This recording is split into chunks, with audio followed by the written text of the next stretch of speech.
Hi friends, welcome back to the channel. So today I have invited my friend Kelvin to the show to discuss about Investor Day for Tesla.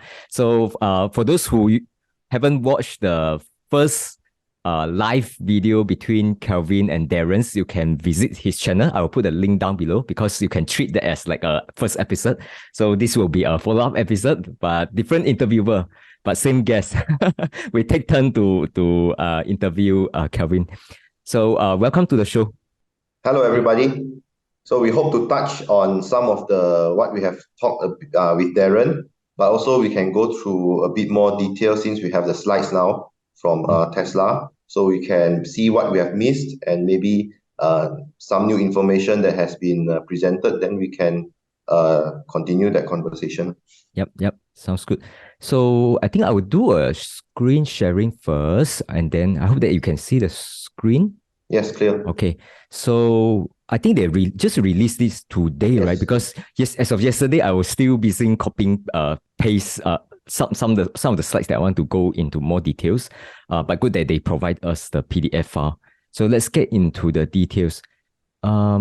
I think the first one I just want to go through, right, is that, okay, my first impression first when looking at all these slides, I think there are, when I look at Investor Day of other companies, say, for example, like chip industry, I look at ASML, those are also very technical, but those are understandable, like very technical. These are not the stuff that laymen can understand. So we can just get past that, but there's one section that really talk to the investor, like those who really look for finance, share buyback, these kind of things, right? But I think for Tesla Investor Day, the technical stuff is there. It's just that they are more subtle. They're giving a lot more details, but maybe I think it's harder for people like me to understand. So I hope that we can get into this in more details, and let's see. I will have questions to ask you. Okay, I think the first one I want to ask you, right, is that which one I can't find the slides already, but never mind. I just I just based on what I can remember is that my sense is that they really focus a lot more on manufacturing as compared to many presentations that I've seen. Okay, I'm talking about other companies. So for example, like I think there's one slide that they talk about up to Model Y, they still come up like ways to improve the manufacturing. And then when they arrive at Cybertruck, they really flip the manufacturing and really start out from the manufacturing, meaning that I think they might even like prioritize how easy it is to manufacturing rather than the end product. Let's say the end product might be like 10% not as good, but in terms of manufacturing, it's like let's say 100% better. They will just go for that, right? Do you get that sense as well? Yes, definitely. So let's step backward a bit first. So the Investor Day, they start off with providing a picture of the Earth, how we can move to sustainable energy. So they want to give that sense that it is possible. Okay, it's not impossible. That means maybe a bit late. Maybe you need to. There may be different costs involved, but if you calculate wise, it's possible, right? So that is basically the first principles thinking, lah. So the way that Elon Musk or the whole Tesla's culture is that if you say cannot be done, you need to show, you need to prove. Yeah. Right? So when they did the calculation, it is actually doable. At least it's not physically impossible, right? So whether we want to do it or not, that's another question, or whether we as a collective Earth population, we want to pursue, that's another question, right? But it's doable. It's just a matter of cost and time and resources. Okay, so that being said, right, so to transition into this kind of sustainable energy, there need to be a renewed, they need to be scaled. There need to be a method to produce new products which are going to replace the old kind of old products which run on fossil fuels and run on maybe the old resources, like rare earths or things that are considered polluting to the earth. So one of the things that they emphasized was that manufacturing at scale. All right. So all the while, a lot of product development, we start off with a vision. We start off with a design. So we start off with saying, okay, I want to build something that can drive us, a certain speed, a certain design, certain customer segment, a certain comfort level, at a certain cost, at a certain price, and so on. So this one, once you hash it out, right, usually it's done by designers. There's really not much input from engineers. One, it's more of a derivative of a previous product, right? So it's not, in a sense, that it's not revolutionary. It's more of a evolutionary. Okay, so like for example, you have like previously we started off with a carriage, and then later we start with a car, and then the car, they would think, okay, what can move this? Do we use steam? Do we use electricity, and so on? So that's the design part. So the designer will then flesh out, draw, sketch, think of these ways, and then it will only go to the engineer. The engineer will take this kind of design and then will try to make it reality, and then there will be back and forth. Like for example, let's say the designer designs a car with 3 wheels, and then the engineer will say, okay, 3 wheels, we cannot do this because it will be dangerous. You have to do 4 wheels. Then they go back to the designer will do a new design, 4 wheels. And then we'll come back to the engineer. And then the engineer will do, a lot of these kind of iterations. And then after being done, right, usually there's not much input from manufacturing one. So engineer has their ideas. They feel that, okay, we have solutions. Now, then we go and build it. Then the manufacturing people will come. Hey, this one is not possible to do at this volume, or this is too expensive, or this material you cannot cut it this way, for example, like this. And then the manufacturing and the engineering will then meet again, discuss again, and say, okay, let's change this, let's change that, and then designer will also come in, cannot, you have to change this, things like that again. You discuss all over again, right? And then in the end, you start to manufacture. And then when you manufacture, you need resources. Then the purchasing guy will come in, the costing all will come in, the accountants will come in, then say, oh, you want to build this much? Okay, we need to order this one. Oh, this is too expensive. Can you change this to a different supplier, or this to a different material? All this sort of works serial, sort of, not fully, sort of serial, because of the way project management is done, product development is done, all this while, okay? And also because a lot of organizations, they define, okay, design, there's a department, engineering, there's a department, manufacturing, there's a department, and then they don't sit together. So designer will have a nice designer house in maybe New York, and then engineering will be in Germany, and then manufacturing will be in China. So when you have this kind of interfaces between even the same company, there's a lot of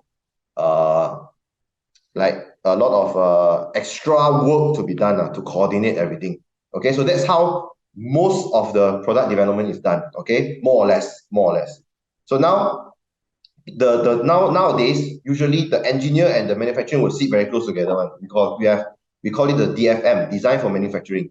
So usually the engineers will be very close to the manufacturer, to the factory floor, to the suppliers. Okay, that's the current status quo.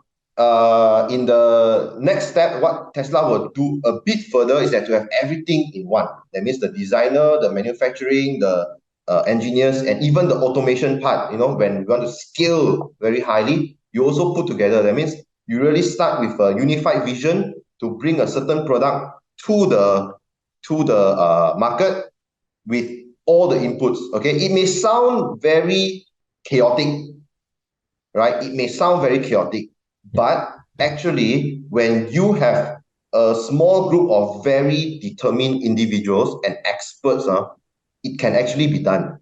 Okay, that's exactly what software development has been doing all the while, right? Like agile, everyone comes together. Okay, you do this, we do this together, and then we move forward with a certain goal or certain aim that we want to do, right? So the interfaces the walls will break down now. So each of us knows each decisions, and then also we get information flow, which is very important, because sometimes, like as an engineer, right, you lack information flow. Let's say I want to create this part. I don't know how it's going to be bought. I don't know where it's going to be sourced. I don't know what are my constraints, right? So if you have that information, you can straight away, if the person beside you is going to purchase that screw, right, you can just tell him, okay, I want to do this screw at a certain requirement. What information do you need? How much can you buy, and so on. And I can consider into my decision. So that is what I see Tesla will be really, focus groups are very focused, small groups, which can do a lot of things. Yep. So they try not to put people in certain niche or certain parts, but they try to make that everyone works together like a hive mind, and data plays a role, your information, because there are rumors that in Tesla you can actually get information from all the companies on their own software or apps. There are rumors, but we don't know. I don't know. I've never been inside. But for me, like in a large organization before, right? It's very hard to get information, even if it's pertaining to your own work that you need. You have to go through bureaucracy. You have to first find out where is this information, and then you have to also find out whether your department has to pay for it. Yeah. Although it's the same company, it's the same, because once you build business units, right? Every business unit has its own accounts. You need to build, right? So these are all bureaucracy. So Tesla will try to make it different, try to sort of unify everything and make it so that you get to the end result at a better way, Yeah. Just barriers. Yeah, just a follow-up questions on this, right? Do you think that this is something that they just change their focus now, or is it like because they've been doing business like selling cars for quite a number of years? Is it which are the case, right? Is it like they started out just focus on the product first, whether they have to do the manufacturing later, focus on automation, scaling later, because their scale is so small, and hence now with bigger scales, they need to go to 20 millions, hence they have to do this? Or is it like all this has been done all this while, like we just don't know that, right? So which is the case? Half. Yeah. So Tesla itself has a culture of startups, right? When they are young, when they are doing the Roadster and the Model S especially, they are being dragged by the nose because of the whole supply chain of the automotive. Because the automotive supply chain is built up through the years based on what has been done before. Okay? So for example, in the olden days, right, let's say there's a very famous story also. Tesla wanted to buy seats for their cars, right? So they wanted to have a certain kind of seat, but they cannot purchase it because there is simply no supply. Or maybe their volumes are so small that the supplier will say, you just get this seat, what we have now. Okay, you just pay that one. But and if you follow that kind of method, right, you will be bounded by the processes. It will be bounded by you make decisions, but you cannot change because you are going to buy it. You have to go through the process like a normal company, right? You need to make sure, okay, you need to plan a certain volume, then only you can go and say, I want to buy a certain, because the supplier will definitely ask you how much you want, when you want, how you want, right? Yeah. Definitely you want. But when you are in a sort of, let's say chaotic, not chaotic, let's say you are not following the normal process, right? Sometimes some information you don't have yet on. So you tend to, be a bit unplanned. So what they had to resort at the time is that they try to find a compromise. So if, let's say for the seats, for example, they feel that they cannot plan together with the suppliers, they do themselves. Okay. But there are other parts they have to buy, so they try to work around it. Okay. So as time moves on, right, they will evolve, right? So for example, like in the Model 3 is a big RAM. They know there are certain volumes, right? But also at that time, they are also bounded by certain processes because they are still not at scale. They still don't have big factories. They are still building factories. So they don't know what can be done and what cannot be done. So at that time, the ambition was very high. They already say, I want to automate everything, because Elon Musk said, put the materials at one side and then the other side come out. You can switch off the light, nobody work, right? That's the end goal. But reality hits him very hard in the face, because you cannot do that. Because not only that, actually, okay, from his mind, he feels that why cannot do it? It's physically possible. But reality science kicks you, because you cannot do everything. There are some processes where you really need manual, because you buy from the supplier say, okay, I need someone there to fix it in. I'm not going to build something for you so that the robot can fix it in. Right? So then that is a problem. So then it's halfway through already. But now, since they command the volumes, they know what to build and how much and where to build, and they're going to build things from ground up. That means they have the luxury of turning the whole methods around, the processes around, and not getting bounded so much by their legacy processes. Yeah. So they evolve in that way. They evolve in that way. And we can also see that the chart showing the controllers, right? The controllers, it's not like they started out with high percentage, right? They really just started out, no choice. We have to buy all these like in a box or packages first. We just use it. And over time, we take more control over all these things. Like they get into the details, do their own designs. And now with that kind of control, they can do a lot more, like you say, turn around and started out doing what they actually wanted to do from the first place. It's just that they can't do it back then. Now with the scale, with their capability, they can do this. So that's the main difference, right?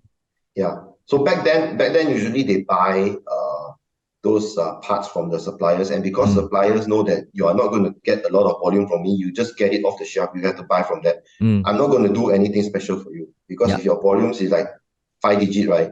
No supplier will say, oh, I will put an engineer for you to modify for you. No such thing, right? So, but the startup culture in Tesla is in such a way that if the supplier is not going to do it, they're going to do it themselves. That means even from the software part, that means the firmware of the controllers and their parts, right? I'm 99% sure they modify themselves. That means they are not going to wait for the supplier to change the firmware to fit their requirements. That means they can understand it from the hardware level, and then they create firmware to speak to the controls and the controller and so on. So this is also evident during the chip supply problem. Yep. Why Tesla was so less affected compared to the competitors? Well, of course, we do not have proof, right? But anecdotally, or from what we see or what we hear, right, their RAM were affected a bit, but then they didn't stop production that long, unlike the other competitors. So why is this? Because competitors, the engineers or people who work with that components, right, they have no idea how it works, right? Usually no idea, right? They only know the interface. That means if there's a problem with a certain chip, they'll have to go back to the supplier and say, can you change it for me? And then can you build the firmware for me? And so on, right? So they more than likely, right, they will not take the initiative to say, okay, you don't have this chip, right? I go to somewhere else, I buy it, you put it in, I pay you for it, and then you let me do the software and things like that, because legacy automotive, there are a lot of processors, right? A lot. It's not negative to have processors. Processors is needed to control quality and control volumes and costs.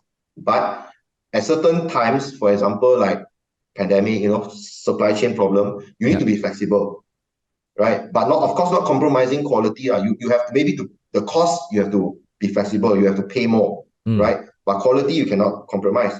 But if you can pay more, of course, you will get priority, right? From suppliers and so on. So, and also the expertise, you have the expertise.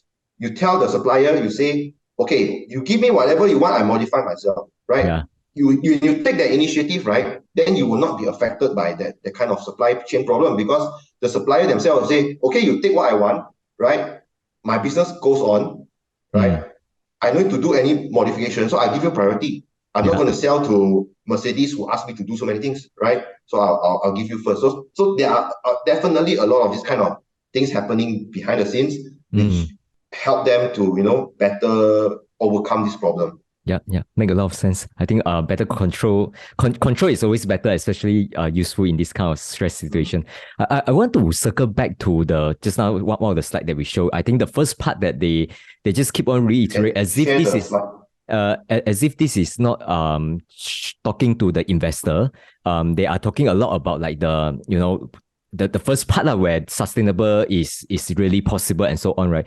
My questions on this is that, because I haven't done my own calculations before, but a question from my side is that when general people talking about like really those who have the knowledge on this area, when they look at these slides, do you think that they are like in agreement with what has been presented here, or these numbers are still something that people don't believe? Because I have no sense, like whether this is real or not. So do you know on this? I think it's difficult for normal people to understand. So there is definitely a bit of like bias that is affecting a lot of people's opinions, right? Like for example, even with numbers that are currently you can see and prove, right? There are still people who say that EVs are not efficient, EVs are polluting, EVs are dirty, right? Even with concrete numbers and even with the trend that is so obvious. Some people will say EV still only less than 10%, right? There's no, but you know, I mean, I'm not saying that definitely the people who likes EVs will be right. No, definitely not. But the chance that EVs will take over is higher every day as you see the trend, right? Sometimes you just cannot stop it.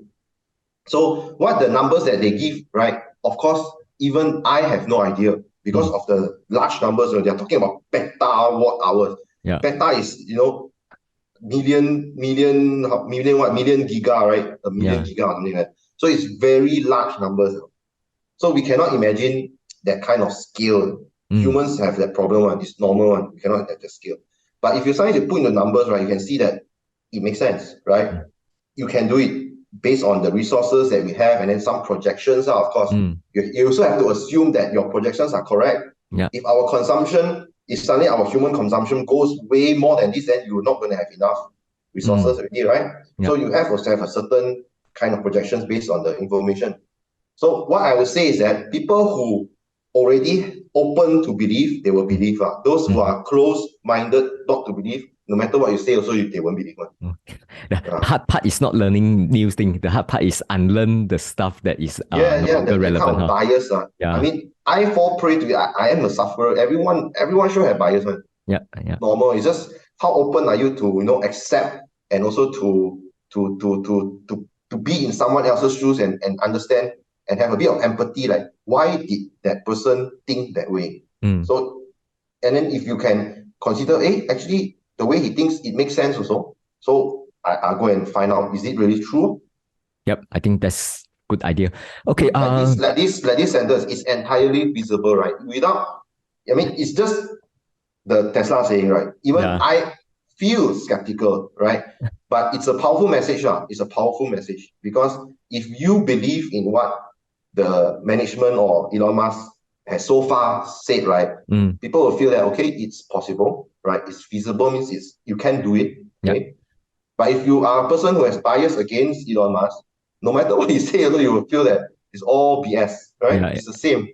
Yeah, but let's say we compare, right, on talking about like 100% sustainable energy and so on versus, let's say, a 20 million cars.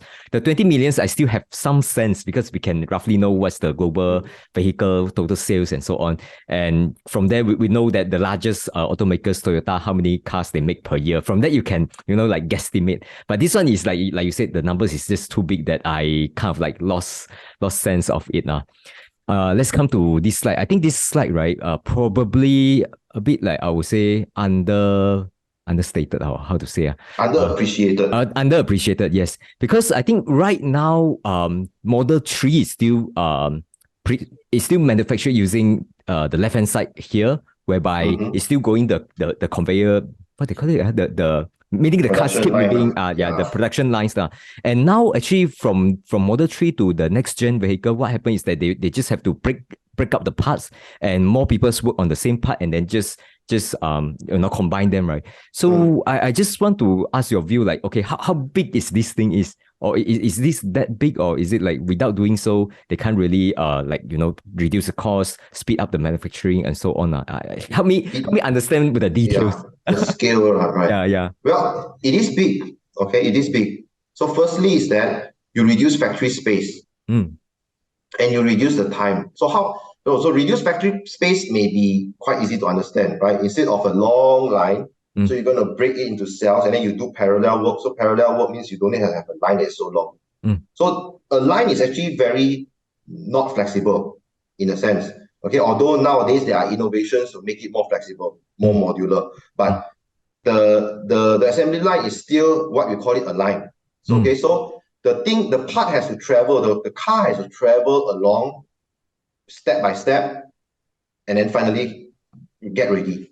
So the step by step is the problem because it's working in series. So the ex-CEO of Volkswagen very famously once said the car needed 30 hours to be produced, Mm-hmm. the Tesla needed only 10 hours. So you can see that efficiency improvement. Mm. So if you do this kind of way, right, you'll likely bring it down to like 7 or 6 hours already. You definitely just by eliminating that kind of travel time, okay, going around. So the travel time reduces, and then your space also reduces because you are eliminating the need to have things traveling around. Like for example, the doors have to go first. You have to do the doors, and then you have to do the body and the doors together. So the body is not being done anything; it's just standing there, and then the doors will come and so on. You see, so then time already. Then you're gonna ship this whole thing to the coating for the anti-rust, and then you go to the painting. So they paint the doors and the body at the same time because of color matching. You need to make sure the color is the same. Yeah. Because the same car must have the same color. And then after that, right, after the car is cured, that means the paint dry, right? You remove the doors, after you put it, you remove back, remove the doors, you remove the back hood, the front hood, because without removing it, you are not going to be able to access and fix things inside. Yeah. So then when you remove it, you need to have a place to store, because after that it's not going to be the part is not going to be work. There's no work done on the part anymore. Yeah. It's just waiting there, right? So you see the time problem and the space problem, because you're going to have a place to store. There's like a buffer, and then it must be stored in a certain sequence so that later when the doors are coming, it must be at the correct sequence to come in as well. Because if it's the wrong door, the color will be different one. Although it's the same color, it may be different one, right? So after removing, right, then you go through the line, and you see the body is not being worked on anymore. You are fixing things on the body. So when you fix things on the body, right, for example, right, the front panel will come later. So now let's say you are fixing the wire first, but nobody is working on the front panel, right? Because it's not there yet, the car has not reached the station yet. So you fix the wire, fix, and then the next one only, okay, the front panel come. And then the steering wheel guy is still waiting, Although he's working on another car, but this car, no steering is being put yet. So then you go to the next one, then only the steering put. So you see, then the wire harness that was there, right, is waiting because it's not being done any work, because now this car is being put the steering, right? So there's less simultaneous work. So the car is flowing slowly across this line. So when you have the new manufacturing process where each sub-assembly is being worked on parallel, so a group of people will work on the front part. That means the front part will have the steering, the panel, the brakes or whatever. Brakes usually come later, but yeah, you understand, right? The aircon or whatever in the front part. And at the same time, for the same car, the back part is being worked on. At the same time, the doors are being worked on. The doors got the power window, the locks, everything is being put on at the same time, speaker, whatever. So after everything is done, then only the final part, maybe a few steps, they fix it all together. This is still a problem. I don't know how they're going to fix it. Welding or glue or whatever, we still don't know. That is the challenge. So why it's not being done now like this is because of this last part, to fix it all together. That's very difficult because after you paint everything, right, you cannot do welding anymore. You cannot weld anymore. You will destroy the paint. Right? But let's say per workers, right, it's still the same, right? Because people who working on that is okay, it saves space. It saves space. So you see the density is improved, but not the number. Okay. So with less space, you can do the same thing, but when it comes to put more people in a smaller space. So you can just hire more people and churn out even more. Like now, because of you're limited by how fast the thing moves, right? So even you hire more people cannot churn out more cars. You need to put another line. You need to put another production line. And because now it's modular. It's modular. You see the space, right? You can put anywhere in the factory. It does not need to be a certain part that is connected to a previous step. You can put, let's say you can put the door factory upstairs. Then you can put the side the front factory, somewhere else, and then somehow it transport together to the final assembly. Wow, that's interesting. That's interesting because I also don't know, like how to understand the current cars, the current way of building it, right? I don't know, like I believe this is the way for every automakers. It's just that for, let's say if I don't know the inside, I haven't seen that they are built this way, right? I always thought that it's like Lego, you can just piece of it, but it's not because of the structural Yes, yeah, you need to weld it, and then after you weld only you can paint, because you cannot weld after you paint. yeah. So what Tesla may do is that the new car will not have paint, Mm.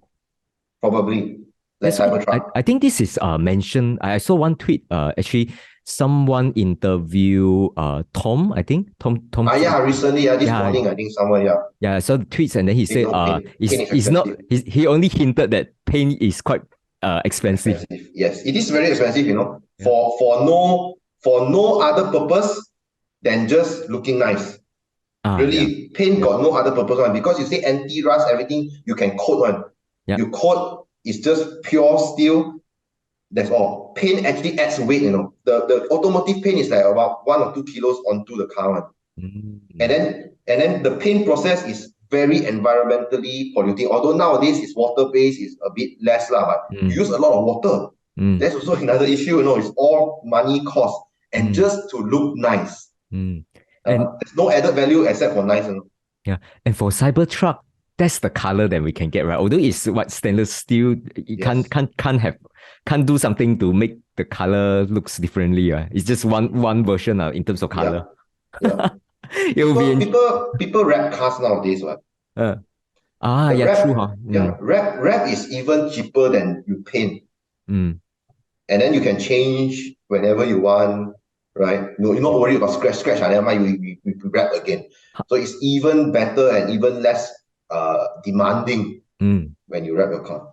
But for wrapping, can the wrapping provide good protections, anti-rust, these kind of things? Rust Is it cannot. So it's like in terms of protection, it's not as good. Like wood, like chips things not. Yeah. You can you reduce that one, because the anti-rust is already coated at the base layer, and there's a few layers in the automotive painting process. So first you need to go to the anti-rust, and then you need to make it electrostatically charged so that the paint particles can stick on it. So there's a lot of process to before painting on. You have to prepare the surface. You actually need to clean it. There's no oil. So there's a lot of work to be done. That's why painting is actually a waste of money. That's why Cybertruck no paint. Yeah. It's actually a waste of money. So for Cybertruck, because it's stainless steel, so they don't anyway, we don't have to worry about like all this rusting and so on. Stainless steel can still corrode, but usually if you have a good coating, you have correct chemical properties, it should be okay. Okay, it will be very interesting when they churn out like, let's say 10 million car per year, and then on the road it's just like everyone looks like Cybertruck, same color back to during Ford era. That was like 100 years ago, right? So we'll be back to history. Like you see science fiction movie, right? Every person wear the same shirt. Yeah. Every person with the goggles or whatever, right? Maybe we're going to go into that kind of era, especially for cars. But of course, people will wrap it. Yeah. That's interesting. It's like phone, right? All phone looks the same now. You just put a different cover. I think this powertrain one, this is one of the slides that you show when you discuss with Daren. But I think my questions is not so much about the powertrain. It's more like when they talk about the simulations, right? So they have to do a lot of things to simulate it in terms of to optimize it, and to how to simulate it is based on software, and now they have to use their own custom-made software, right? So this is just one example that I'm not sure whether it has been they have talked about it before, but this is maybe just one of the custom software that they are providing, because they have this culture. So I believe they have custom software all over the place, right? So for different processes. So can you like explain a little bit more in terms of like how custom software help them when it comes to these sort of things, and can these things become like the true mode of how they build their business now? I give an example when I was in Nokia, because I did simulations for Nokia. So our software, actually, we also buy from vendors, right? But we develop tools on it to make it faster in the sense that it matches our processors. So we don't need to redo things again. And also we optimize it by using their APIs and things like that to match with our computing cluster, so that it works better, so that we do not need to, like there's a process. Let's say you need to create a job, and then you have to put in the parameters, you put in the constraints. So we try to automate all those things to our own needs. So it's built specifically for our products. That means our how we prepare our product for simulation, we have a certain SOP. So I'm sure what Tesla actually said is that let's say, like the computing, the calculating part at behind is definitely bought from off the shelf. Maybe they have inputs, they update a bit, but I would say more like the tools they use, like macros. If you're from the Microsoft Office era, it's like the macros, the interface. You can actually change the graphical user interface, and then some templates. I think that's what they mean. They develop that tools. Yeah, because the method by itself, right, like electromagnetic simulations, is all mathematics, is already fixed release. There are companies who provide this kind of software. It doesn't make sense to reinvent the wheel. But on top of it, like the top layer, how they virtualize it, how they use it to their own processes, definitely they will do something. And actually this is, let's say, not really a mode, because every company has their own way of improving their processes. Because last time I've been to simulation workshops with other companies, with Mercedes, with BMW, Ford. Every company did a presentation. They have their own way of working, how they interface with different, how they keep their records. All this is their own development, because it's not going to be done by the vendor. So they have to do their own. So it's the same. So probably what Tesla is saying that is because they are so software focused that probably they have a lot of automation in this simulation process. Yeah, because what I'm thinking is like, for example, let's say if you get some software provided by others, right? So let's say Excel. So I want to do some spreadsheet calculations. So I get the Excel. Let's say when I use Excel, it could be, like out of 100 features or functions, I only need 20. So actually, I don't need that 80%. Actually, if I develop my own Excel, basically, I don't have to have that 80 features.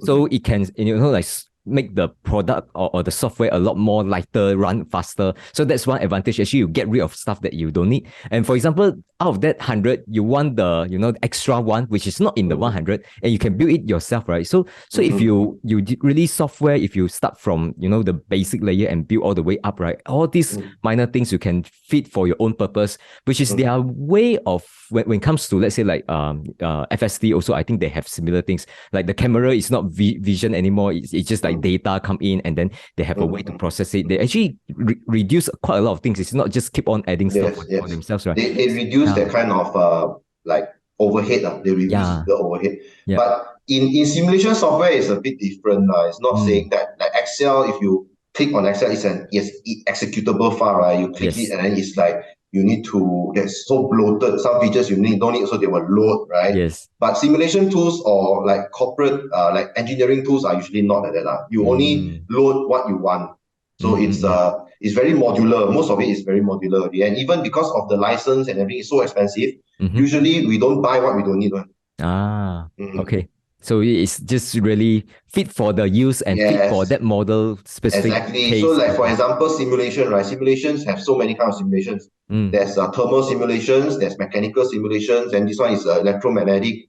Then there's electronic, there's RF, radio frequency. Everything has their own tools. So if, let's say, a vendor were to sell, I have a simulation tool, they're not going to sell the whole package, and nobody is going to buy it. They will say, let's say I'm a antenna designer. Let's say my company just do antenna. There's no point for me to buy thermal simulation because I only need the antenna, so I just buy that part and I pay license for that. Okay. I think that sounds good. It's just that I don't know all these things, and you have a lot more details so that you can share. So I'll just scroll through to the next one. Stop me if there's anything you want to stop and talk a bit more details. All these from your perspective, because I don't know what you don't know. So you yeah, I'm like the layman. Like really, I haven't been in engineering, like even study also. I'm not. I'm not a finance person, right? So I get from you is that you can explain what is ROIC, what is ROE, and all those things. You All can those talk useless macros, right? useless stuff. Hey, that's where the money is, you know. Not really, not really. I think nowadays people focus a lot more on like, the real science, it's not like the surface. Mm, Surface, I think it's too easy already. yeah. Now you Nowadays, ChatGPT. computer science is money. Now it's computer science. Yeah, that's true. So come to this slide. Actually, I have one question Mm, because I don't know about all this. They mhm, show that from 1960 to like mm, recently is 6 volt to 12. I've been using 12 volt, and the new mm, one is 48 volt. And then I don't know like what are the benefits of having this 48 volt, and then maybe if you can explain a little bit more sure. on the benefits. And secondly, I did a list. I actually asked ChatGPT like which EVs is using 48 volt. Actually, there are quite a number already, like at least three Yes. or four Yes. vehicles. But for Tesla, I think only from Cybertruck onwards they will go move to 48 volts. So just want to hear your opinions, like what are the implications of all these like different standards, so called. Yeah. Okay. So firstly, do you understand the relationship between volt equals to I over R? You understand that one? I studied this during physics class, but I don't Yeah. really remember the Okay. details. Okay. So never mind. I make it simple. Yep. Okay. The higher your voltage is, the lower current you need for a certain power. Yep. Okay. Very simple. Yep. Right. So voltage you can understand is like the speed of the water. Let's say you use a water analogy, right? Mm. How much power you pump, how fast you're going to pump the water. Mm. Current is how much water the cross section, how much Yep. water the volume can go. Yep. So if you have for the same amount of water you want to get at the end, right? If you can pump it faster, you no need to have so big wire. You can go so big pipe, right? You can go smaller pipe, smaller hose, right? Because you're going to pump more water out. Yeah. Understand? Okay, very simple. So using the analogy is the same thing. Now, for all the while, right, automotive has been using 12 volts. Why do we use 12 volts? Because of the lead acid battery. You know the battery that we have in our car, sometimes you cannot start your car. Yep.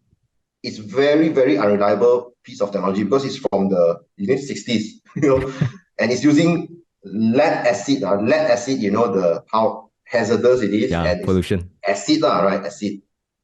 And it's liquid. You are carrying liquid, it's very heavy and use a lot of space. So that was all the while. So why did they use 12 volts?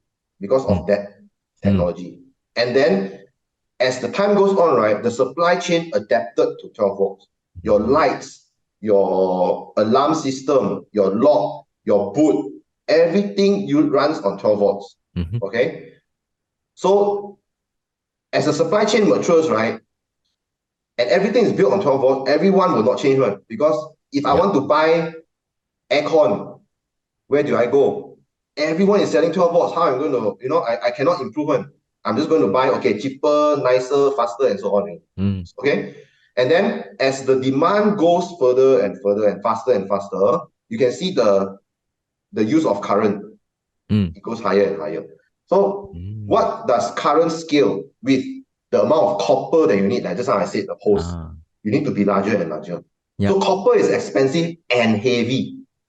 It's heavy, So in a car, right, typically there's like, I don't know, 12 kilometers of wire, something like that. Very, very, a lot. Now it's getting more and more. Yeah. And although it's and the amount of weight added onto a car is in the typically 12 to 20 kilos, depending on what vehicle. Okay, can be very significant. It's like extra luggage, extra suitcase. So if you go to a different architecture like 48 volts, you will be reducing your copper usage. So once you reduce your copper usage, you are not compromising on the performance one because it's still the same power, right? So you reduce the copper, is going to reduce weight, going to reduce cost. Okay. But of course, the component will be more expensive because all the while people are using 12 volts. But as the industry accepts 48 volts, definitely the cost will come down. So it's just a matter of, do you want to change now or you want to wait until supply chain mature and then you change, right? So why did Tesla take so long to change? Because they don't have the scale. They cannot they cannot say, hey, Mr. Aircon supplier, can you do one for me 48 volt? Oh, can, but it's going to cost this much as much. Then Tesla will feel, it's not worth it, right? So they don't want to do. Okay, that's why they're a bit late, but actually they have already. It's actually a lot of companies so far, right? As far as I know, there's no full 48-volt car. It's a hybrid. Yeah, I So think they so. use 48-volt on, for example, the screen, those a bit more high power requirement things, like cameras or heater or whatever. But lights, alarm, all those still 12 volts, because they're not gonna pay more for things that are not value adding. Yeah. So they keep at all. So that's the hybrid solution. So they need to have a transformer to make sure that this component takes 48 volt, this component takes 12 volt, and so on. Because the battery itself still 12 volts. So they have to have a transformer. So but if you are a company like say Tesla, they have a new platform. Okay. Now I'm going to do 48 volts. So what are you going to do? Your battery is going to be 48 volts. Because now lithium ion batteries is not expensive. I mean, considered compared to last time. Even the newer cars nowadays, they don't use the lead acid anymore. There's no more the water need to top up. No liquid one. No more liquid. Dry one, right? They call it. It's maintenance free, but actually there is still one. It's maintenance free only, but there's still liquid. But the newer one is really, I think there's a slide. Just the lithium ion, just like a small piece that is heavy but it's small. And it's more reliable because the part that you can charge a lot, charge and discharge. Nowadays battery can charge 1,000, 2,000 cycles very easily. So it's more reliable. And it's easier to change also. Just unplug, take it out. The old battery is heavy. You need to store, and then you have to store at a certain, and there's a lifetime because of liquid. There's lifetime, and then you need to fix it. There's more fixation because it's big. Things like that, it vibrates and so on. A lot of things. So now then if they want to change to this new platform, then everything can change. Then they can go and pressure the supplier. They can say, okay, I'm going to have like 5 million units of this platform, and I need 5 million lights. The supplier will be happy because 5 million is a lot, right? Every year and so on like that. Yeah, enough scale. And this one to change to 48 volt, right? What else have to change, right? Like let's say the infrastructure of the our electricity grid, all these. No, right? You're getting it wrong. This is not regarding our electricity grid. Our electricity grid is still the same. Yeah. It doesn't affect. This is the low voltage part. This is the low voltage part of the car. The high voltage part is the battery pack. The battery pack is the part where you need to pump the charge inside. Right? But that kind of architecture, Tesla is using 400 volts high voltage. And Porsche, I think, is using 800 volts. But that's not a problem because they have their own management system to accept different voltage into the car. That's not a problem. There's nothing to do with our electricity grid, don't worry. So those are like for the charging of the car battery, the one that you're talking about, these are the small wiring that power the low voltage part, the wiring, the lights, what keeps on the lights, right? This voltage power. Because they don't tap from the high voltage one. They don't tap this one. But they do charge from there. Oh, okay. So there's a battery. There's a battery that take power from the battery. Yes, this battery will take power from the big battery, but your lights will not take power from the big battery one. Okay. Your lights, your aircon, your screen will take back power from this one. Because you're not going to have transformers in every component. You need to have only one, and it provides to everyone, right? I see. Okay, I think that's clear up for me because I thought that all these are connected to each other. I thought this 48 volt will be something that affect the big battery as well. But not the case. That one they have their own standard now. Yes, that one got own standard. And then the one, some people were saying that why don't Tesla take the 800 volts like Porsche? I think it's cost problem. It's cost. 800 volts one is more expensive. You need different kind of inverters. You need different kind of transformers. All this. Okay. 800 volts can charge faster. Actually, right now, which version are they at already? And what's the standard right now? In terms of the charging one, the car charging. Tesla. Yeah. For their normal vehicles, top speed is 250 kilowatts. At a 400 volt architecture. So to provide 250 kilowatts and 400 volts, you need to have a certain wire thickness, right? But like Porsche, right? They go 800 volts. That means their wire will not be so thick, right? For a certain power, so they can charge at a higher rate, like 350 kilowatts or something like that. So that's the compromise. You want to go high voltage, you need to have different components, Maybe Tesla went to the 400 volts because they see that there's a more mass appeal and easier to handle. So they go 400 volts and then they compromise a bit on the speed, and maybe thicker wires or whatever. But nowadays with the active cooling in the wires, their new charger got cooling for the semi, right? The Tesla semi, they got cooling, right? Then they can save on copper, but you need to have coolant, you need to cool the wires. Still a lot of things, like all these detail stuff, like a lot of they haven't really there's no standard, converged, haven't converged there's no yet. really standard. Like now, even our petrol, right? There are a lot of standards on our petrol. Even though you say you can, let's say like Singapore's fuel, Malaysia's fuel, Thailand fuel is actually also a different one. But why we can just easily pump? Because our engines, the management system is so good that they can detect which kind of fuel, and you just close eye, you don't worry. As long as you don't pump diesel, right? You pump, right? You will not feel the difference. Right? Because of the management. So actually the EV companies are already coming to a certain level already. Everyone starting to educate each other, to see what is the best standard. Like connectors are now still not really standardized yet, but some regions already no problem. Like Europe, Malaysia, we follow the Europe. Asia, you follow the Europe. So you don't have to worry. Japan got their own. US got their own because of Tesla. But see who wins out in America. But for us, we need to worry because there's no other standard already. We're not going to use the Tesla standard. We're not going to use the Japan standard anymore. We fixed to the Europe. We're going to use the Europe. I think standardization is good. If not too many things that make people confused, especially people from the outside. And then especially electronics is not easy to understand. Not everyone is so they know what is amps, what is voltage. It's not easy. We just want to see, okay, which one is the mainstream one? Just take that one. Okay, come back to this. I think this next one, right? I think talking about software, I think this is the only, is he the only Chinese there? Oh no, Tom is the other one, and David. I think first time I heard his name, I don't know who is this person. I think also, first time, maybe first time he come out and talk. Because they sometimes they take turns. It's not definitely the highest in software. It's just like they take turns.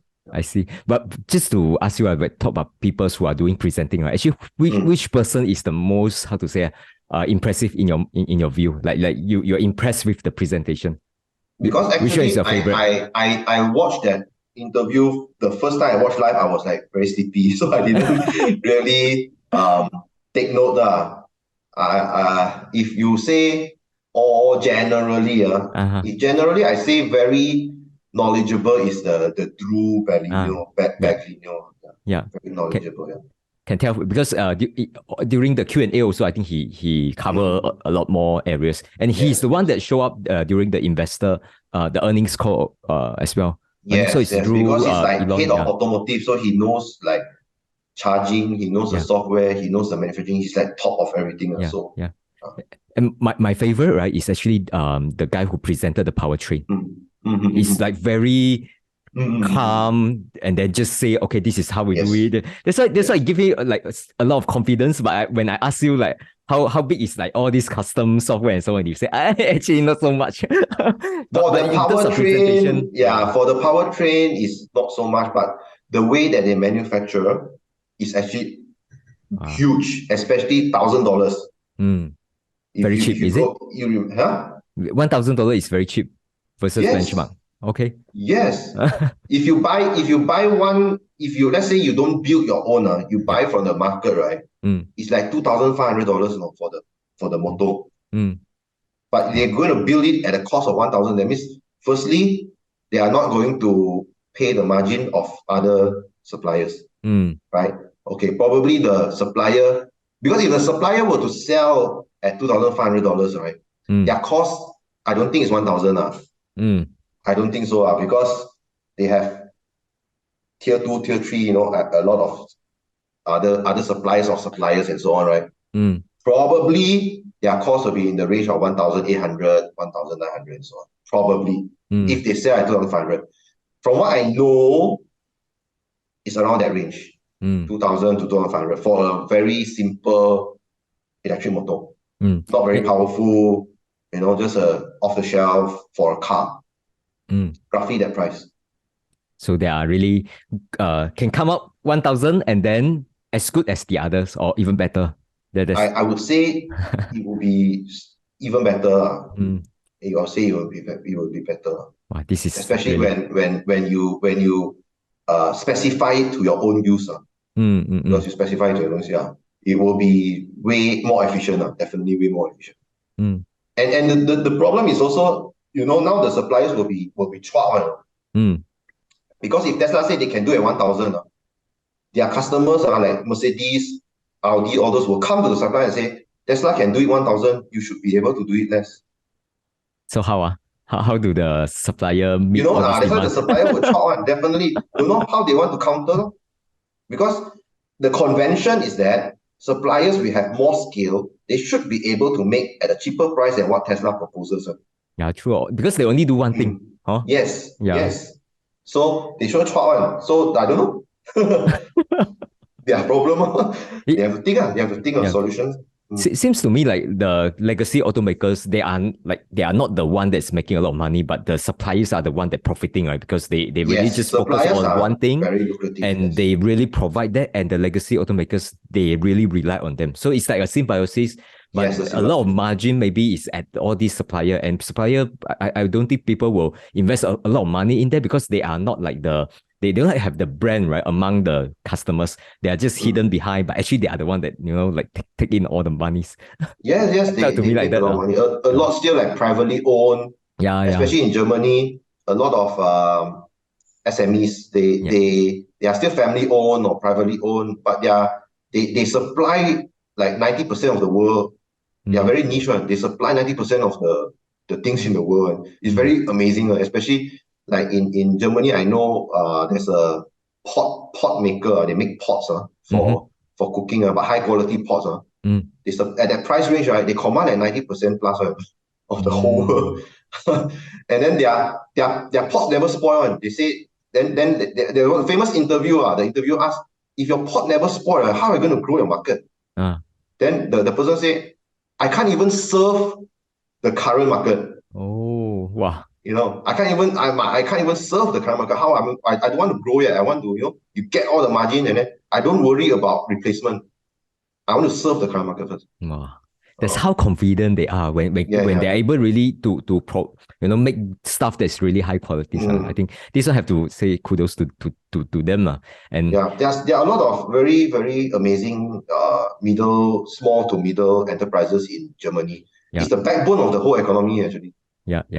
This one, I don't think this is new. This is talking about the charging part. I don't think it's new. It's just that the part that I think is quite interesting, because they mentioned that now, because they are the one that own their charging network, and then they own their fleet almost. Although you are the one that bought the car, it's like you own the car, but they own a lot of components. Like, for example, like you when the system advise you on where to charge, they will direct you to the place, right? Actually, they use all this data, and they can actually make it such that it's a way for them to optimize, and this is like win-win for the customer as well. Actually, I know that these are like not like rocket science. It's just that suddenly they say it out loud, right? To me, it's like, oh, okay, this is the stuff that I think other automakers cannot do, right? No, because they don't have the the entire data. They have piece of the data which is not enough, right? Yeah. So I think this is what this enables is that, firstly, they can precondition the battery. So battery to charge, you need to have a certain temperature. So firstly, that was the first thing that they do. But the one that they presented, they went a step further. They can actually direct the traffic. So direct to manage the traffic at the charging. Yes. So that is another next step that they are doing. So that cannot be done in other brands, because they don't own the network. So the network is not open to this kind of data. So even if they want to do, then there will be a lot of interfaces problem, standardization, how to share data, and so on. So Google is actually doing to a certain extent,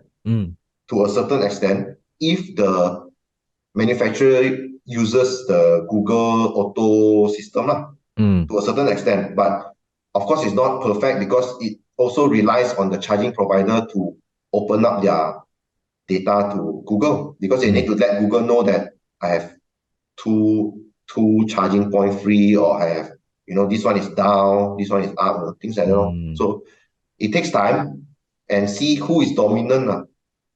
Yeah. It sounds like Google is doing Google things. It's like Google doing Android thing and Tesla is doing Apple thing now, right? Yes.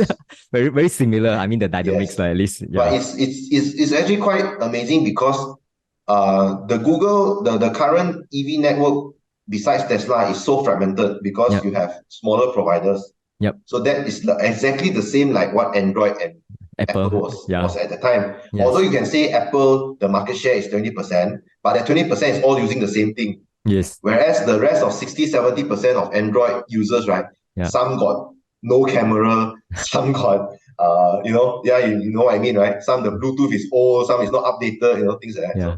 So that's the problem. I think that's set them apart, right? And then the other one I want to ask you is that when it comes to charger, they say they are going to open up the the standard, right? They are going to open up to all. Actually, my question on this one is that now it seems that they are kind of like forced to open up, and actually they say they are happy to open up. My question is more like, actually one reason I think that Tesla is going to sell many cars is also because of the charging network, because they have the first mover advantage, right? So just the charging network itself can move people to buy Tesla instead of other EVs.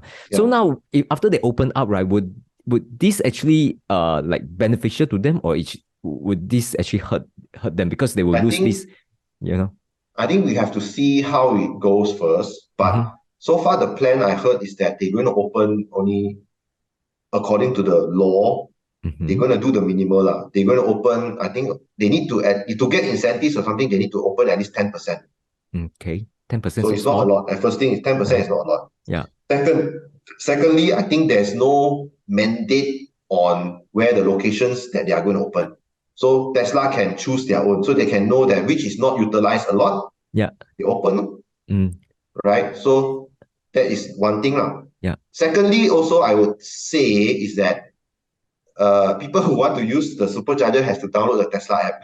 Yeah. So imagine you are a BMW and you have to open a Tesla app, to charge the Tesla. So that is also like a guerrilla marketing thing. I think Tesla in some way also is quite happy to open it up. And also because Tesla treat the supercharger as a business at itself. It's not like loss making or like to attract customers. It's actually a business unit by itself. They have their own profit and to fight for. So if they open, definitely they will feel that it's worth it to open and to provide this kind of services to other brands. So this one, just from, let's say, incentive perspective, is that they have the incentive to get revenue from all this charging network. That's your opinion? Yeah, because I think it's also like one requirement in the US that if you get a certain tax break or something, you have to do that. I think if they are not mistaken, it's because of that. So that's why they have to open. The same thing with in Europe. The same thing in Europe also, they open up. It's because of the regulations. So they say that you need to open up so that you get a certain tax breaks or certain incentive. And it's not trivial. It's quite a lot of money in Europe. As far as I know, Germany also gives a lot of tax breaks. So it makes sense for them to open it up. And in Europe, it even makes more sense because they do not need to change the connector. The connector is already there. They need to make some modifications on the payment system, but if they can do it in the US, I think in Germany is the same. Yeah, because they are the only charger terminal that does not have an interface. There's no payment terminal. Everything must do through the app. And I think one of the regulations in Germany, you have to have a terminal interface so that people can use their own cards without the app. Yeah. So I heard or I saw that some people took photos of the newer charging station, they actually add a kiosk, something like that, at the charging station already. Like they essentially the kiosk is a Tesla app lah. They put an iPad with the Tesla app on it lah. Something like that. That's funny. As long as I mean, it passed the regulations. Then Yeah, it passed the fine. regulation. Yeah. Okay. I think this one quite interesting development because they've been charging network has been around for so many years. Now we see there's more, government actions to push them to open up and so on, right? So I think this one definitely a development that we should follow. In Malaysia as well. In Malaysia, Tesla is going to come in. One of the requirement is also to build the charging network, and it must have at least 15% open to other brands. Yeah. Hey, that's congrats, finally. Hey, no congrats. You don't have to think about should I import from Thailand or not? Yeah, but the possibility to afford a Tesla has grown. And the arguments for it also, because if you have a supercharger network, you got warranty, you got a service center, it makes more sense. Yes. Yeah, I think that's it comes together, and once they open up, right, you see at least sense, maybe give them another 1 year. The purchase decision is easier. The purchase decision is easier. Yeah, definitely. Like Singapore as well, like before they open up before and after is very different. In the past, they import from, US or other places. Yeah, I think the next one I want to go to, right, is the battery. Because the battery, let me scroll a bit faster first. The dry battery electrode process. Where you say there's no spoon. Right? Yeah. What do you mean? Yeah. Yes, there is a slide, but although it's not a video, but you can this one. Okay, yeah, you can put it on. Yeah. Oh, okay. I think I know why I missed already, because I think when they show it, right, somehow they only show they cut off. I think I don't know what happened. I only saw this part. I don't see the spoon. So my question is to you is that where's the spoon? And now I see it here. Okay. So actually, what are the innovations here? Because from my own observation is that I know that they have a working prototype on this entire cell productions, and then they just push it, make it roll, and then now they already have 5, 6, or 7 iterations already. And now I think my sense is that they already get that things running, and every week they have increased production when it comes to the cells, right? So just want to hear any insights that you can share on this. Is that how long would it take for them, like, just purely use their own cell instead of have to rely on BYD and cater and so on? So what's your take on this? And if there's any good innovation in this area that I might miss, right? Maybe you can let me know also, because I think this part is one of the development that's in their focus, right? Yeah. Okay. So it's like that. Firstly, to get more information, I would suggest you watch the limiting factor YouTube channel. That one is really superb. Okay. So secondly, like, what does this mean, right? So the one that the Drew said there's no spoon is because when they first introduced the 4680, it was a pilot line. That means it's literally on the desk of an engineer, right? So you take the spoon, you put the powder, let them roll and see how it works. So what the problem there is that battery, the electrode, right? The battery must have a very uniform thickness so that you don't have voltage spikes. You have very it must have a certain accuracy. Usually people do this in a wet process. That means you need to have ovens to boil the solvent away. Because you need to have that powder to stick on the film. So last time they used a certain chemical, right, to stick on it, and then they have to boil it, go through the curing process so that the solvent will be boiled away. And then you have to collect the solvent because it's poisonous. And then you have to treat it, then you can let the water go out. So now no need. So they save on the boiling part. So it's literally just like the powder and stick on that thin sheet of copper or aluminium. So this is called a dry battery electrode process. Right? So this one is actually from an innovation from one of their acquisitions in Maxwell. Germany, I think. Maxwell. Yeah. So that was what they bought it for. So why is this significant? Is that from the pilot line, the yields were very bad because you use manual work and everything, and they I think they had trouble to let it stick and so on. So slowly because the process actually works. It's just that you cannot at the time it was not scalable. It's like very hard to have a big sheet, big rollers, roll everything nicely, and then just come out and cut. Yeah. But now it seems they can do it. So why is this significant? It's because the scale, the speed, right? Instead of one roller, just rolling one line, you have six, so you 6 times already, right? And then you can, and then once the process is stable, it's just a matter of adding more machines, adding more resources, and so on. So I think they have already mastered the process, and they are trying to stabilize the yield, because yield is very important in battery, because you quality, in other sense. If your quality is bad, then the battery is bad, and got a lot of waste. So that's what they are doing, and it reduces the footprint, because of the lack. You don't need to boil away, you need to dip in solvent and so on.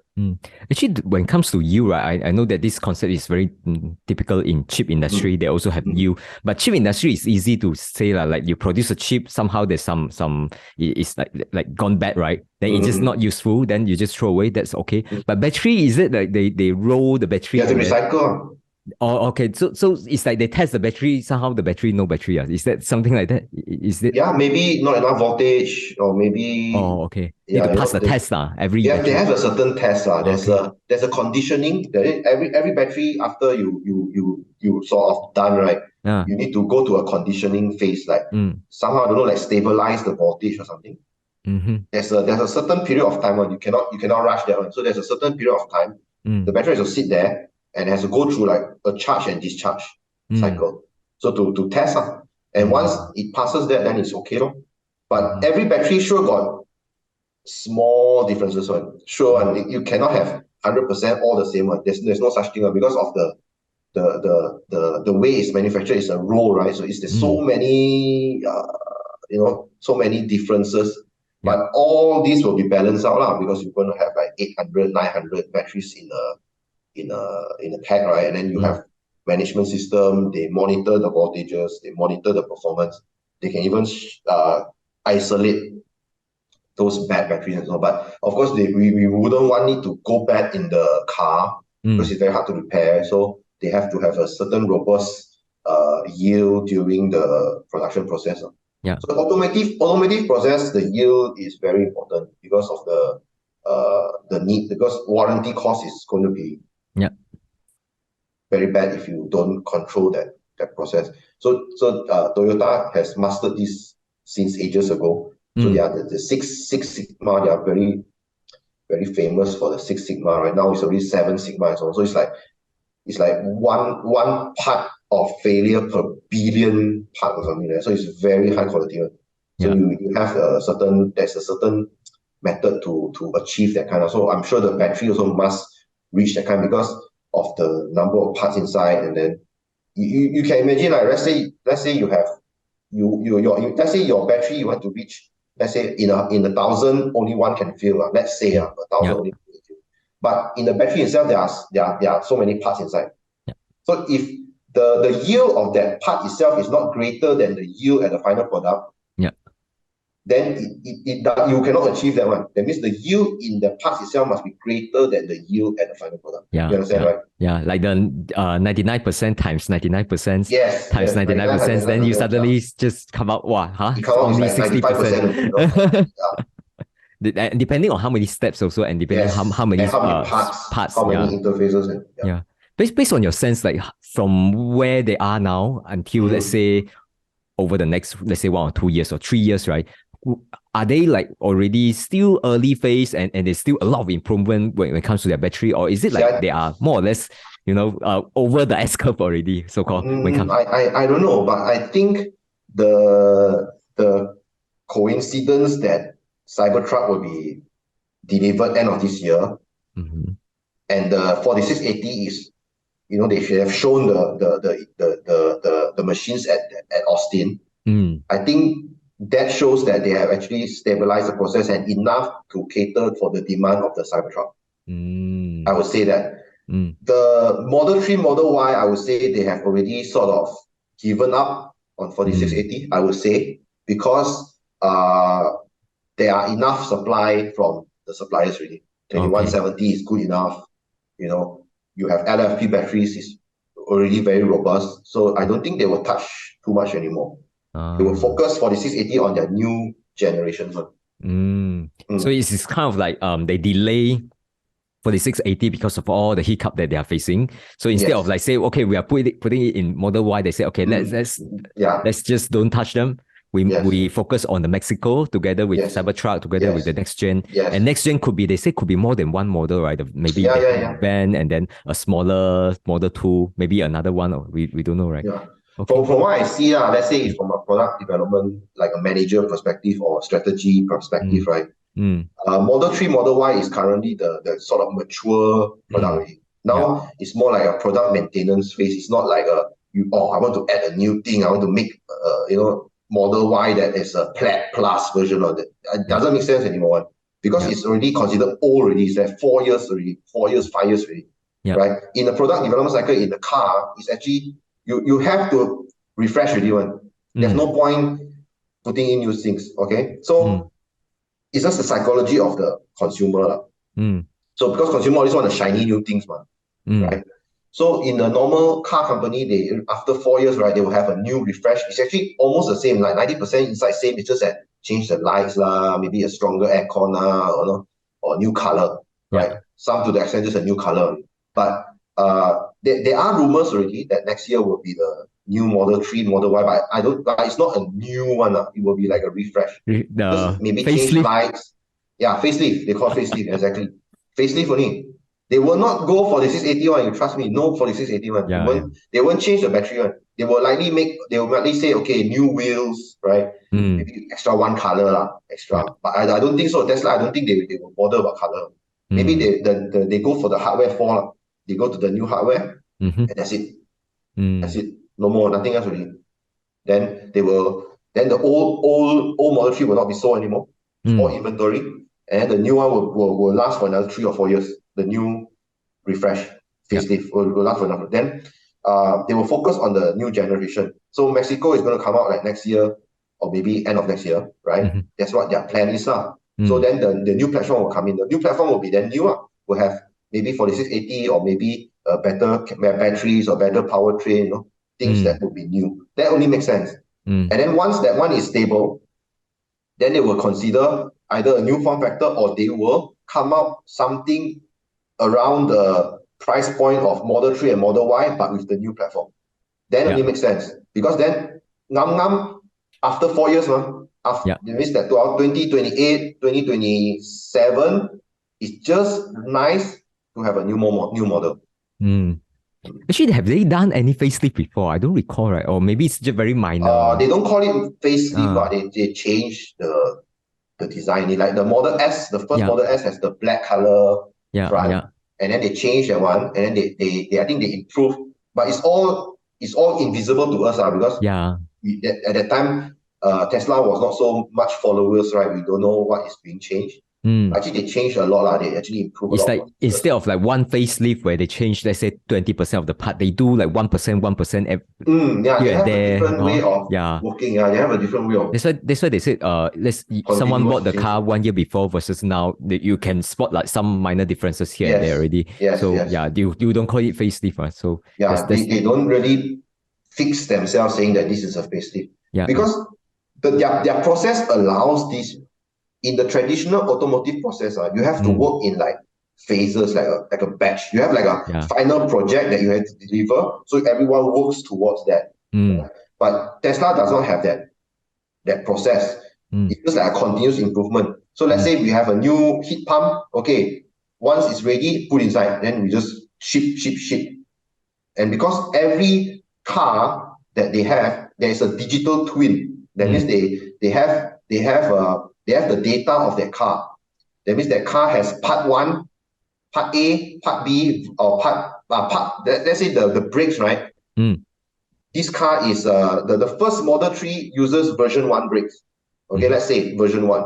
and then they didn't do facelift, right? And then let's say the next week, right, there's a new brakes that's better. They just put inside, and then it's a version 2, and then in their computer there's the serial number of that car with that brake, with that information all there already.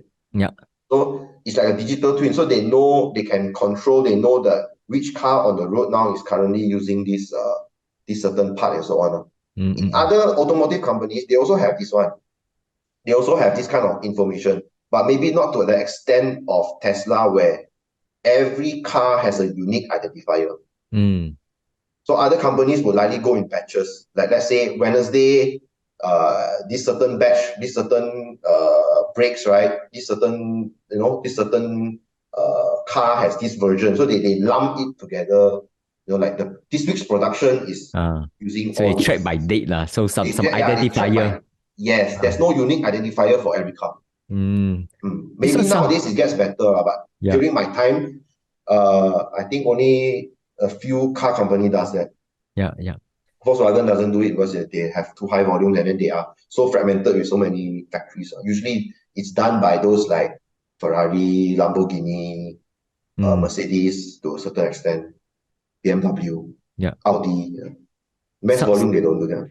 Sounds like the difference sounds like, Windows, where you have for a legacy one, it's like Windows, you start from 95, jump to 98. It's like everything is like for that platform. Then they have to do batching, but the newest one is like more like our apps, whereby you can have 1 week later just do a minor updates, right? That's why the legacy car company, even their software, it's being driven by their hardware. So they don't do updates like Tesla every week, every 2 weeks, It's all bounded by the process because they need to qualify a certain product cycle. So let's say you have this batch, let's say for production in May 2023, and then you have this kind of changes in your software. You have to wait until May 2023 only you can release, because it has a certain process where it has to go through the verification, everything. They test only the final part. They don't test it on the run like a software release. That's why they are much slower. Just now you mentioned the hardware fall, right? I didn't follow this one so much, right? But I know right now it's still at the rumor phase, or is it like not yet fully announced, right? At least not yet delivered, right? So do you like follow what are the new things or new capability, or is it like just new process? They say that they will reduce one camera and add one radar. Strange, why reduce camera? Camera is cheap. The windscreen now has 3 cameras, so they want to reduce one. They feel that 2 is enough, and they want to add a high definition radar. So those are rumors, but we don't know. Maybe because nobody has seen the real thing yet. Because what the rumors come from is from the new MCU, new computer. So the computer has a port for radar, for the high definition radar. So people speculate that the radar will come back up. And then another hint is that there were FCC release for them to qualify the new radar. So people were speculating. Maybe it's just, I don't know, maybe it's just like a special version. Or maybe it's not going to be used. We don't know, because it's as simple as you don't plug in. You don't have that component. You use the same computer, right? You use the same computer, but you don't plug in. Then maybe Model 3, Model Y will not have that. Maybe only for Model S, or maybe only for semi. We don't know, because the computer is used all across the what you call that, the whole product thing, right? The whole, or maybe it's for Cybertruck. Who knows, right? Wait for the confirmations from them. But on the radar, maybe help me refresh my memory a bit. I remember they had radar in the past. Then they removed it, right? Then now the news is that they want to put in back the radar, but this is HD radar. So my question to you is that when they remove it, I think it will affect some feature, right? For example, their parking feature. Will it have some impact? And then now when they put back the HD one, what are the benefits? Do you know that? The HD radar was more for detecting objects at a certain distance while moving. While moving. So radar is actually good for that. If if the object is not moving, right? Let's say a pedestrian bridge or something, right? Yeah. They will have problems with that. Okay. I Okay. think something like that. Okay.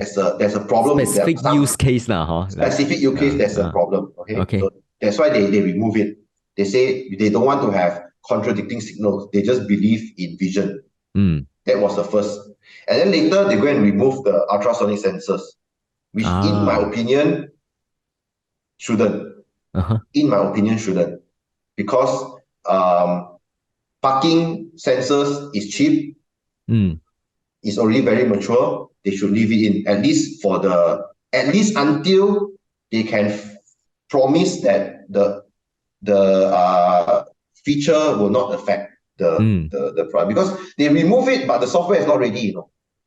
That's the problem. The ultrasonic sensor. Yes, for the parking. That's for parking. So they can't do. They can't. You can, but it's not accurate. Okay. It's not accurate. And then, like for example, right? Let's say you park your car today. You park like this. Okay. Yep. Now it sees because of the camera, it can see. Okay, you park. Then the next day you go in your car, right? It doesn't know that there's a wall in front of you. Because if you have an ultrasonic sensor, it's always detecting, But because camera, you just see a white wall, you don't know is it an obstruction, because it cannot remember. Yeah. It cannot remember where it is. So they have to do some things to improve that. Only when you start to move, and then suddenly it will detect.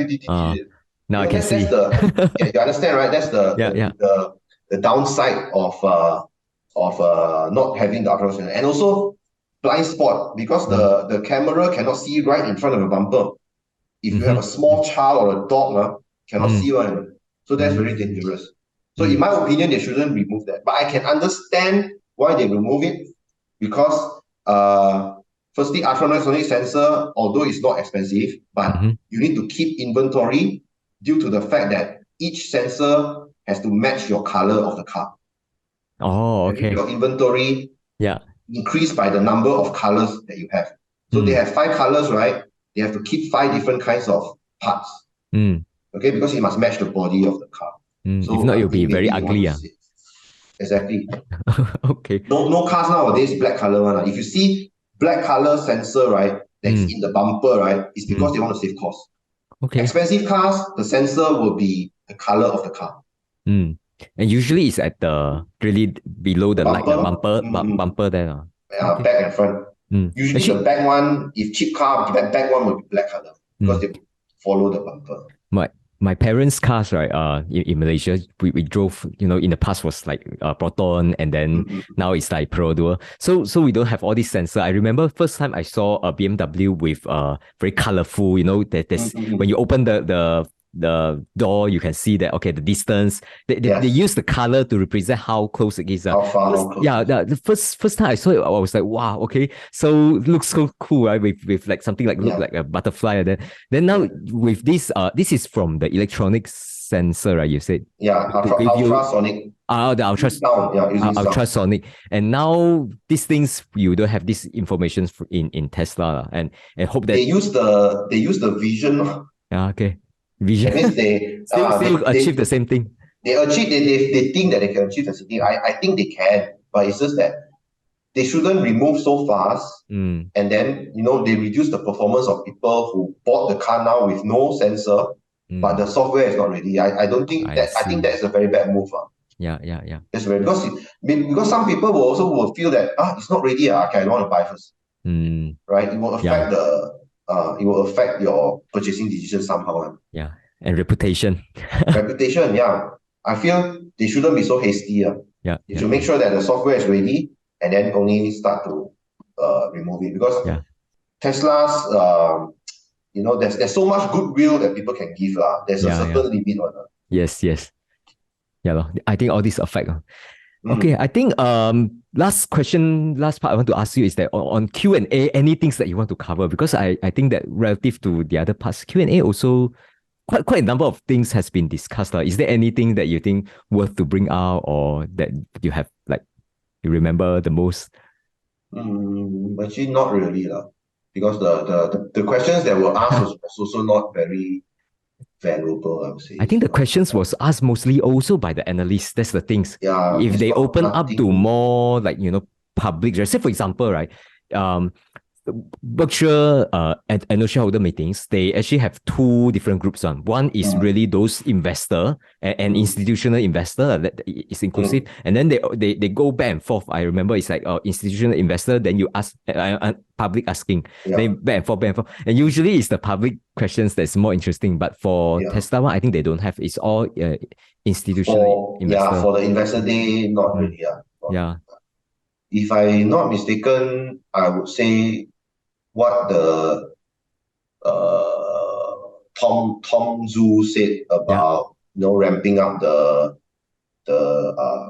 new factory and so on. That one is quite good. I mean, to see that he's taking the lead and trying to emulate what he has done in Shanghai. So hopefully that he can the government will be helpful and to ramp up that factory.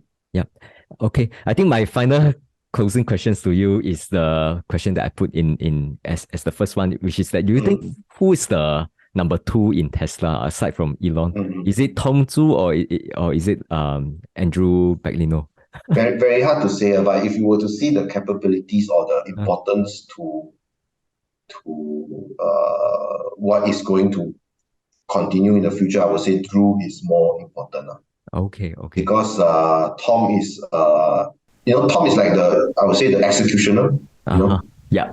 And Drew is more like the planner, like strategist. Strategist. Yeah.